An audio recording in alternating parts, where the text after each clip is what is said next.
Alright then gang, so sometimes when we show data on a page to a user, there's too much data to show all at once. For example, you might have hundreds of records or documents to show to the user on a page. Now it would be really inefficient and sometimes costly to fetch all of those documents from a database at once.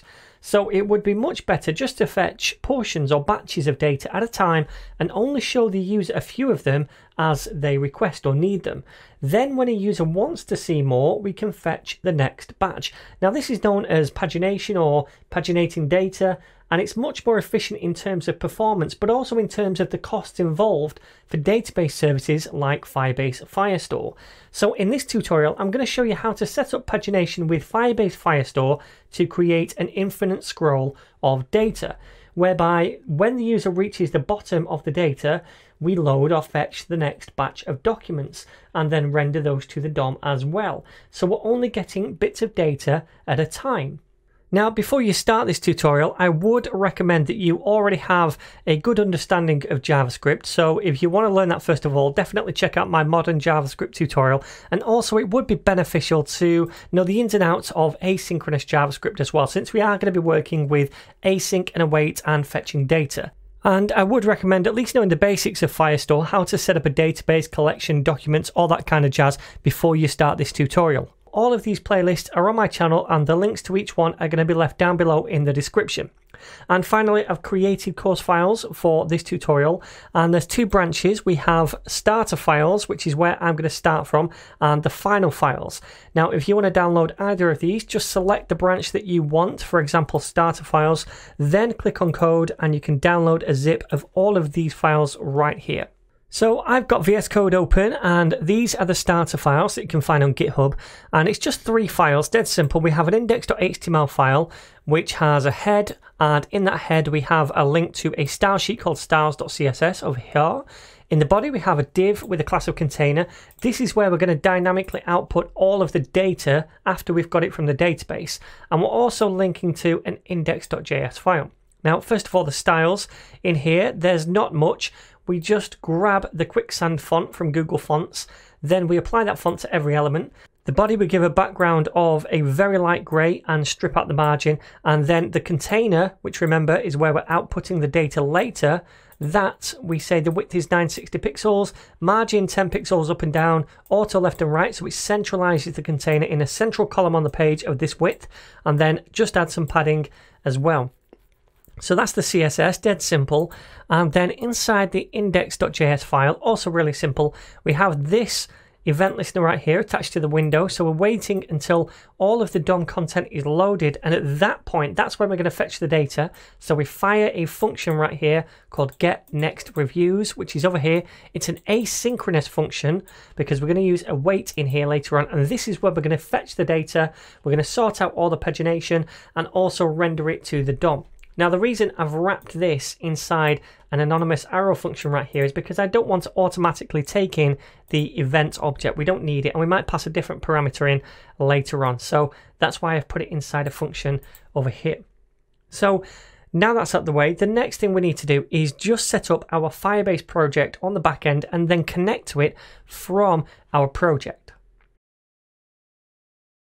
So then, I've already created a Firebase project on the Firebase website, and I've set up a cloud Firestore, and inside that Firestore I've made one collection called reviews, and inside that collection we've got a load of different records or documents here, and in each record we have an author, we have a created at, which is a timestamp, we have a rating out of 5, and also the title of the book. Now, if all of this is going over your head and you don't know what any of this is, including what Firestore is, definitely check out my Firestore tutorial first of all, then come back here.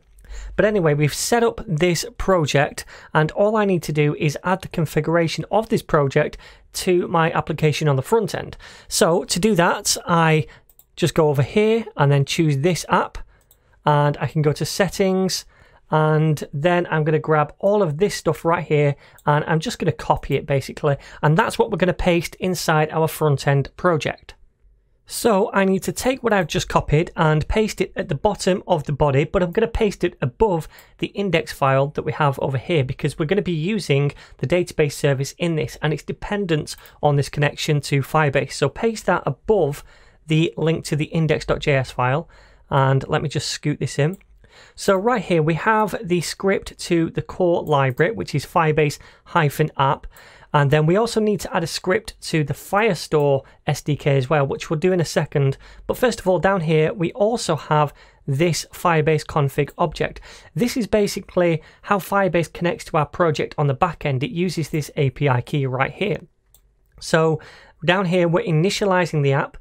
Let's first of all now duplicate this and change Firebase app to Firebase Firestore. So we need to always reference this. This is the core functionality, and then whatever extra service that we want, we have to paste the link to that in as well. So that's what I'm grabbing right here, and I'm going to get rid of this comment like so. And all we need to do is initialize the Firebase Firestore down here. So I'm going to store the result of this in a constant, and I'm going to call it db for database, and that is equal to Firebase.Firestore, like so. And if we invoke that, it's going to return to us the instance of the database, or rather a connection to the database. And then in the future inside this file, if we ever want to communicate with the database to get data, we just use this constant right here. Okay then, so now we're connecting to the backend with this Firebase config, and we're initializing our database service. We can use this database constant to interact with the database, in particular our reviews collection, to grab those documents and then output them to the DOM. Now we're going to do that inside this get next reviews, which is fired when the DOM content is loaded. And this is an async function, so we can use await inside here. Now the first thing I want to do is get a reference to the collection we want to get documents from. And we do that by saying const, calling this whatever you want. I'm going to call it ref, and then setting it equal to db, which is the constant we created inside the index file, dot collection to go into a specific collection, and the collection we want to go into is the reviews one. So we have a reference to that collection now, and now we need to use that to get all of the data back. So I'm going to say const data is equal to await, because this is going to be asynchronous. Then take the reference we've just created and use a method called get to get all of the documents, and that's going to return all of the documents to us. So what I want to do now is cycle through those documents and output each one to the DOM in some kind of template. Now the way I'm going to do that is by making a template string. Let's just do a little comment saying output docs. And I'm going to create a variable called template and set it equal to an empty string to begin with. Then I'm going to take the data that we get back from this call right here, and we access all of the documents inside that returned response on the docs property. So this will be an array of all of the documents, and I'm going to cycle through those using for each. And each time we cycle through those, we get access to the individual document that we're currently iterating. So we go through each one in turn, and we get each one of those documents right here. And for each one of these, I want to output some kind of template and add that template to this string. The first thing we need to do is get the data from the documents, and the data are all the key value pairs inside it, because this document object does not automatically give you access to those properties. We can't say doc.title to get the title, for example. First of all, we have to extract the data using the data method. So I'm going to say const review is equal to the doc.data, like so, and now that gives us the data object that's stored inside the collection. So now we could say review.title or review.author. Okay, so now we want to append a template to this variable right here. So I'll say template, which is that variable, plus equal to append to it, and I'm going to use a template string so we can dynamically output this variable and the different properties from that variable. So first, I want to create a div, and this is going to have a class equal to card, and we're going to style that class later on. Close the div off, and then inside that div, I want to do an h2 for the title. So we'll output the title by using $, curly braces. This is how we output a variable inside a template string, and that is going to be the review object that we have right here, and I want to grab the title property from that review. Okay. So next up, I want to do a paragraph tag, and this is going to be for the author. So I'll say written by, and then we want to output that author. So review.author, and let's close that off. And finally, the rating. So rating dash, and then output the rating, which is review.rating. That's a number 1 to 5, and I'm going to say /5, so it's like 4 out of 5 or 3 out of 5, etc. Alright, so that's pretty much it. That's all I want to do for each document that we're cycling through right here. For each one, we're just appending this template to this variable. So by the end of it, we'll have many of these next to each other stored inside this string. So once we have that, we then want to output that to the DOM, and we want to output it right about here inside this container. So the first thing we need to do is get a reference to that container, and I'm going to do that right at the top by saying const container is equal to document.querySelector, and this is .container because that was the class over here, and I think I spelled that incorrectly. Yep, I did. All right, so we have a reference to that document element. Now I can take that container and I can say .inner HTML is equal, or rather is plus equal to this template right here. And the reason I'm doing plus equal is because in the future we're going to refetch more data and more data and more data, and each time I do that, I don't want to completely replace all the current documents being output in that container. I just want to add to them. And that's the reason I'm adding to it right here, instead of just saying, well, it's equal to template, replace the whole lot. All right, so now we've done that, we can test this, I think. Let me save it and go over to the index, and I've got a package installed called Live Server. Let me find that. It's this one right here, and that means that I can right click any HTML file and open it in a local development server. Now if you want to download it, just search for it right here and install that. Then we can go to our index.html file, right click it and open with Live Server, and it's just opened up on my other screen over here, and we can see that right here, and all of these things now are being output to the DOM. Awesome. Now I do just want to style this a little bit better, so let me just come over to my styles.css, and I'm just going to paste these in from my repo. So we're styling the card that we created inside the template right here, and that card has a background of white, bit of padding, border radius, a margin and a font size as well. And if we save this now, it should look a bit better. And by the way, we style the H2 and the paragraph tag as well. So I've saved that, and if I take a look at this project again, now it looks a bit better. But there is one problem with this, and that problem is that at the minute we're grabbing every single document inside the collection. Now if we had a lot of documents, maybe hundreds or even thousands of documents in our database that we wanted to fetch, this could be costly. So now we need a way to figure out how to limit how many documents we're actually fetching once from Firestore. So then, to limit the amount of documents we fetch from a query, it's actually pretty easy. But first of all, I also want to be able to order our documents so that they're fetched in some kind of logical order, because by default, Firebase sends documents back in a seemingly random order. It's actually in order of ID, but that ID is random. So although it's not completely random, it does seem like it. So instead, I want to fetch them in order of the create date, and that was a property of our documents. If we take a look at these documents inside, we can see we have a created at timestamp. That's how I want to order them, based on that property. So I'm going to first of all go to this index.js file, and where we have our reference, all we need to do is tack on a method called orderBy to order them. So I'm going to say order by, and then whatever property we want to order them by. I want to order by the created at property, and now it's going to get them in date order. Now next, I also want to limit how many documents I get back so that I don't get all of the documents all at once like this, and instead just say, okay, we'll get a batch of documents, say 6 at a time, and when a user wants to see more later on when they scroll to the bottom, or even if they click a button to load more, then we make a fetch for the next batch of data. So we need a way to limit how many documents we get back here, and that's easy to do. Again, all we need to do is tack on a method, and this time the method is called limit, and then all we need to do is pass a number in here. So if I pass in 6, it means, well, only get me 6 documents ordered by created at properties. So if I save this now And take a look at this. We can see 1, 2, 3, 4, 5, 6, and that's all that's returned to us. That's it.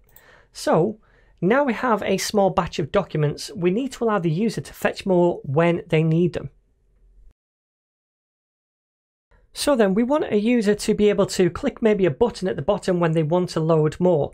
Eventually, we're going to do it so that when we scroll to the bottom, we automatically load more. But to begin with, to make it simple, when a user clicks a button down here, we want to load the next batch. So the first thing we need to do is add a button to the index.html file, and I'm going to do that below the container. So I'm going to create a div with a class of load-more, and inside there create a button, and that button is just going to say load more, and save that. I also want to style this a bit better so it doesn't look like this in the corner down here.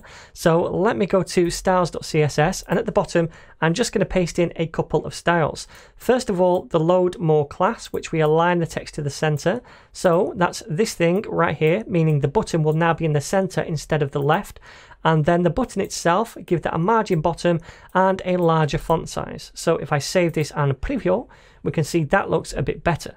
So now I want to make it so that when we click this, the user can see more data. So to do that, first of all, we need to get a handle in the JavaScript of this button. So let me go over to index.js and come to the bottom. Let me do a little comment to say load more docs in brackets a button, because later we'll do the scroll version of this as well. And then underneath that, I'm going to just paste in this line.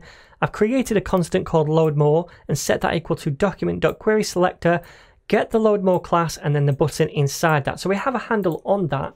And now we want to add an event listener, a click event listener to that. So I'm going to say load more.add event listener.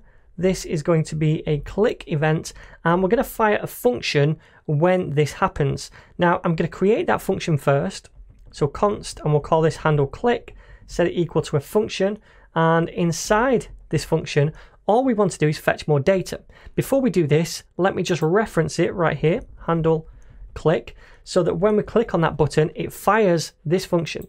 Now in here, we want to fetch more data. So all we need to do is call this function again, because that's what fetches data. So let me do that, pass it in right here, and let me test this out.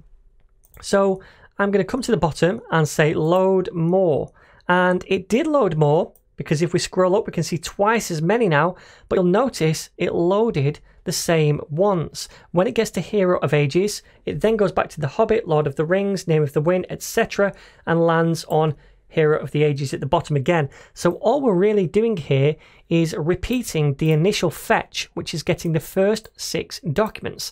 Now that's not what we want to do. We want to get the next 6 documents. So how do we do that? Well, the way we can do this is by tacking on another method to this reference, and I'm going to do it after order by, but before limits.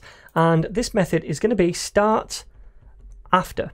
Now inside here we can pass in a document, and then when we make a query, it's going to look at that document position and it's going to grab the next 6 after that document.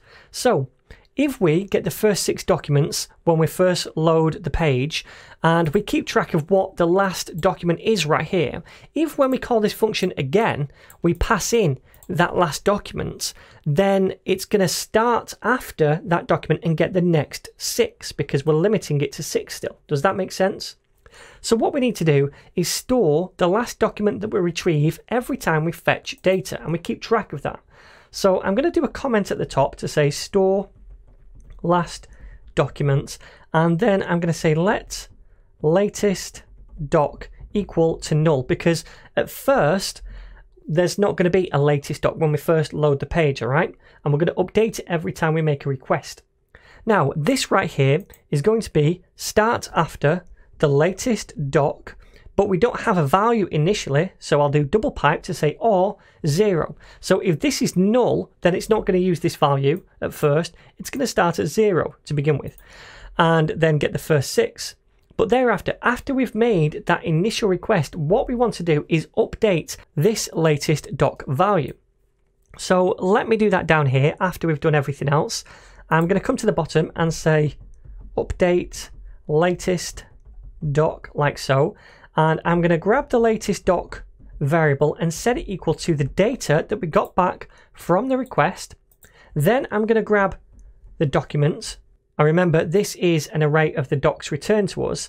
And then inside here, I'm going to say I want the last element, right? And the way we do that is by saying data.docs.length. So the length of this array -1. And that gets us the last element in that array. So the last document in the array that it sends to us. And then this is what we're going to input into this thing right here. So we're keeping track of that latest doc. And the next time we call this, it's going to pass that in here, which is going to be the last document we previously retrieved, and go from there. So fingers crossed, let's see if this works. I'm going to come over here and press load more.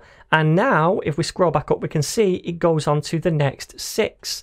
And if we come down again, we can see it gets the next 6. So that's good. This is all working now. Now there is one problem with this, and I'll show that. If I say load more, we get the next lot of documents, but this now is the last lot of documents. Now watch this. If I click it again, it doesn't do anything because it's gone to the database and it's thought, well, there's no other documents, and it's brought back that response and the documents are going to be empty, so it doesn't output anymore. But now if I click it again, then it's going to start at the beginning again, and it's going to grab the Hobbit, Lord of the Rings, and output those, and it's going to cycle through from there again. So it goes back to the beginning. Now, why is this happening? Well, it's happening because when we get to the end, let me just get to the end again. At this point, if I click it again, it makes that request to Firestore, and it comes back, and watch this, we don't have any more documents. So we are then updating this latest doc with something that doesn't exist. So that kind of becomes null again. It doesn't have a value anymore. And so when that becomes null or doesn't have a value, when we call this function the next time, it's going to start from 0 again because we have this in place. So what we want to do is when we get to the end of the request, if we try to make another one and the data that we get back from that is empty, at that point I want to unattach any event listeners on this button so that then we don't actually try to request any more or output any more or go back to the beginning. So let me now at the very bottom over here unattach any event listeners if there's no more documents. So to do that, I'll say if data.empty. Now the last request that we make, let me go back to here and do it again. If I click load more, it's going to recycle, so I'll get to the end again. Okay, so this is the end. So if I click this again, the data is going to come back, and at that point it's going to have a property on it called empty, which is true. So if that is the case, if the next one is empty, then from that point on I want to detach this event listener right here so that if we try to click it again, we don't try to make another fetch for more data. So to do that, all we need to do is take our load more button, this thing right here, and we want to remove an event listener. So let me spell this out, remove event listener. And this takes in 2 arguments. First of all, the event, which is the click event. And then secondly, the handler, which is this thing right here, handle click, the function. So now, when we have empty data at the end, when we've got to the end, we're going to detach this event and it's no longer going to try and make requests thereafter. So if I save it and go through this again, let me get right to the end.